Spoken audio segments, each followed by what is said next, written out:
Assalamualaikum warahmatullahi wabarakatuh. Apa kabar mahasiswa Ibu semuanya? Semoga selalu dalam keadaan sehat dan selalu dalam lindungan Allah Subhanahu wa Ta'ala. Alhamdulillah, pada pertemuan kali ini kita bisa berkumpul kembali pada mata kuliah bermain dan permainan anak usia dini. Oke, langsung saja untuk materi pada pertemuan yang ketiga itu adalah alat permainan edukatif anak usia dini. Di sini Ibu sudah menyiapkan bahan ajar ya untuk mata kuliah APE. Oke, langsung saja kita akan lihat materi yang pertama.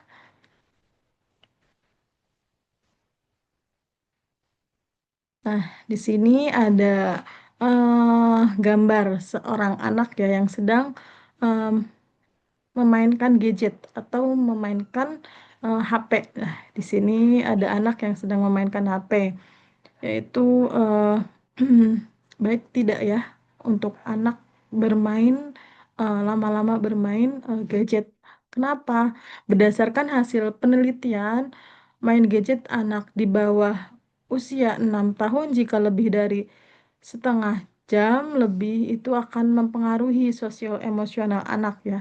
Perpindahan dari screen yang ada di dalam HP itu akan mempengaruhi emosi pada anak. Nah, disitulah anak tidak dianjurkan untuk menonton atau memainkan HP terlalu lama atau lebih dari 1 jam ya.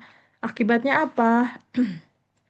Apa yang terjadi ketika anak lama-lama bermain HP? Nah, akibatnya yaitu anak sering marah-marah atau berebut HP dengan kakaknya, adiknya, dan orang tuanya. Nah, mohon maaf bahkan ya ada sampai eh, kerusakan mata, pendengaran, seperti itu ya. Maka di situ anak itu eh, tidak dianjurkan untuk lama-lama bermain gadget ya. Anak itu tidak butuh HP, tetapi anak itu membutuhkan media. Nah, media apa? Media alat permainan edukatif yang akan kita bahas pada pertemuan hari ini ya. Nah, apa sih itu APE? APE itu segala sesuatu yang digunakan untuk belajar. Anak yang dapat mengembangkan seluruh aspek kemampuan anak dengan cara bermain ya, dengan cara bermain. Jadi media ini yang digunakan atau yang dibutuhkan anak usia dini, anak itu merasa senang ya ketika apa diberikan permainan, diberikan alat ya, alat bermain. Dampak dari media tersebut itu membuat anak itu merasa senang gitu ya. Kalau HP itu kan ya merasa senang, tapi kan minim gitu, kebanyakan dampaknya gitu. Jadi HP itu termasuk APE bukan teman-teman ya. APE itu bukan ya, bukan termasuk HP itu bukan termasuk APE gitu ya. Oke, selanjutnya di sini ada jenis-jenis APE. Yang pertama ada APE pabrikan, APE buatan sendiri, dan APE dari bahan alam. Nah, APE pabrikan ini apa sih, Bunda?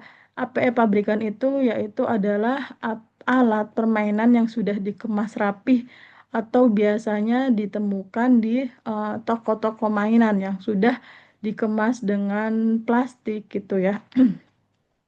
Terus kemudian APE buatan sendiri yaitu alat permainan yang biasanya dibuat dari bahan bekas seperti kardus, eh, nanti ada stick es krim, terus origami gitu, dilapisi dengan origami, terus dicat gitu, pakai dicat atau ditempel lem tembak gitu, seperti itu buatan sendiri ya, APE buatan sendiri. Itu biasanya lebih mudah gitu. APE dari bahan alam. Nah, alam ini sudah lebih dulu ya mengenalkan APE itu dari pelepah pisang, terus kemudian eh, kulit jeruk Bali itu bisa dibuat alat permainan edukatif untuk anak usia dini gitu ya. Terus yang Tiga itu ada APE. APE itu ada dua jenis ya. APE indoor dan APE outdoor. Nah, APE indoor itu alat permainan yang dirancang khusus untuk di dalam ruangan. Itu seperti ada balok, puzzle, kemudian ada eh itu apa mainan meronce ya, itu juga termasuk APE indoor itu ya. Kemudian ada APE outdoor. APE outdoor ini yang seperti eh, dilihat di gambar, yaitu ada ayunan, jungkit-jungkitan, prosotan, kemudian ada apa itu panjat tebing itu ya. Itu APE yang berada di luar ruangan. Kemudian APE juga mempunyai syarat-syarat. Syarat-syarat APE itu ada 7, yaitu aman. Aman digunakan anak bermain, tidak runcing atau tidak bahaya gitu. Terus kemudian aman, catnya tidak berbau menyengat gitu, tidak beracun. Kemudian sesuai dengan usia dan tahap perkembangan anak. Nah, merangsang berbagai aspek perkembangan anak. Banyak ya permainan permainan alat permainan edukatif yang merangsang berbagai 6 aspek perkembangan. Kemudian nomor 4, menarik dan variatif. Dibuat semenarik mungkin, sekreatif mungkin ya. Yang kelima, tahan lama dan mudah didapatkan. Yang keenam, menerima berbagai budaya bersifat konstruktif. Nah, itu ya tadi syarat-syarat APE itu ada 7. Kemudian ciri-ciri alat permainan edukatif. Yang pertama, ditunjukkan untuk anak usia dini. Nah, APE ini dirancang untuk memenuhi kebutuhan bermain atau belajar untuk anak usia dini, biasanya dari usia 0 sampai 6 tahun. Walaupun kalian jurusannya pendidikan anak usia dini ya, tetapi permainan kalian ini belum tentu disebut APE ya gitu. Jadi APE ini yang khusus dirancang untuk anak-anak gitu. Nomor 2 yaitu berfungsi mengembangkan aspek perkembangan anak. Nah, APE ini dirancang untuk membantu perkembangan anak dalam berbagai aspek seperti kognitif. Mereka berpikir, memecahkan masalahnya, menyusun puzzle. Itu anak bisa melatih ya, melatih kognitifnya. Terus motorik, gerakan halus, meronce itu kan biasanya menggunakan tangan ya. Tuh, gerakan kasar, menendang, motorik kasarnya gitu. Bermain bola, nah itu kan gerakan kasar, motorik kasar. Gerakan halus, menyusun puzzle atau bermain eh, meronce gitu ya. Kemudian ada perkembangan bahasanya. Anak bisa menyusun eh, huruf alfabet menjadi kata atau menjadi kata, misalkan dokter. Nah, di situ ada huruf D, O, K, T, E, R ya, menjadi dokter. Nah, di situ anak perkembangan bahasanya juga berfungsi ya. Kemudian sosial emosional, kreativitas, nilai agama, dan moral. Yang ketiga ada aman digunakan. Apa ini harus terbuat dari bahan yang aman bagi anak-anak, tidak mengandung bagian yang tajam atau beracun, serta didesain agar tidak mudah rusak, tidak membahayakan saat dimainkan. Misalkan anak-anak sering memasukkan apa bahan-bahan yang ada di tangannya itu ke mulut gitu ya. Jadi pastikan AP ini aman gitu. Tidak ada apa bahan yang membahayakan gitu bagi anak usia dini. Yang keempat, multifungsi dan serbaguna gitu. AP sebaiknya dapat digunakan dalam berbagai kegiatan dan situasi serta memiliki banyak manfaat bagi perkembangan anak. Yang kelima, menarik minat anak. AP ini harus didesain agar menarik perhatian anak dengan warna-warna cerah ya.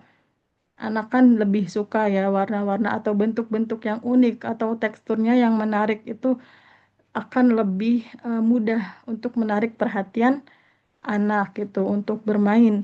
Yang keenam, mendorong aktivitas dan kreativitas. APE yang baik akan merangsang anak untuk aktif bermain atau bereksperimen serta mengembangkan daya imajinasi dan kreativitas mereka. Contohnya kita berikan saja balok. Nah, mereka bisa berimajinasi atau bereksperimen membuat gedung-gedung yang tinggi, terus masjid itu nanti kita bisa tanya kepada anak yang udah dibuat balok-balok tersebut gitu. Nanti kan bisa melatih perkembangan bahasa anak juga gitu. Kemudian ada mudah digunakan. AP ini harus mudah dipahami atau dimainkan oleh anak-anak sesuai dengan usianya. Yang kedelapan, berorientasi pada proses belajar. APE bukan hanya sekedar mainan, tetapi juga alat yang membantu anak belajar melalui pengalaman bermain. Yang kesembilan, dapat dimainkan secara individu maupun berkelompok. APE itu sebaiknya dapat digunakan baik sendiri maupun berkelompok, sehingga anak ini dapat bersosialisasi atau belajar berinteraksi dengan teman sebayanya atau dengan orang tuanya dengan gurunya seperti itu. Yang ke-10 sesuai dengan kebutuhan dan minat anak gitu ya. Nah, ini yang termasuk ciri-ciri alat permainan edukatif. Melalui materi ini kita telah memahami jenis-jenis APE, karakteristik idealnya, serta bagaimana memilih atau merancang APE yang aman, edukatif, dan menarik bagi anak-anak. Nah, tugas kita bukan hanya menyediakan alat, tetapi juga membangun dunia penuh makna di balik alat tersebut. Nah, pendidik anak usia dini adalah investasi masa depan. Setiap alat permainan yang kita hadirkan hari ini akan menjadi batu pijakan bagi generasi emas di masa depan. Oke, jangan pernah meremehkan kekuatan tanganmu sendiri dalam menciptakan dunia bermain yang mendidik untuk anak usia dini gitu ya. Karena dari situlah peradaban akan dimulai. Teruslah belajar, berinovasi, dan jadilah pendidik yang tidak hanya mengajar tetapi juga menginspirasi. Mari kita bentuk masa depan yang cerah, dimulai dari permainan yang penuh cinta dan makna. Oke, terima kasih untuk pertemuan pada hari ini. Kurang dan lebihnya saya mohon maaf. Assalamualaikum warahmatullahi wabarakatuh.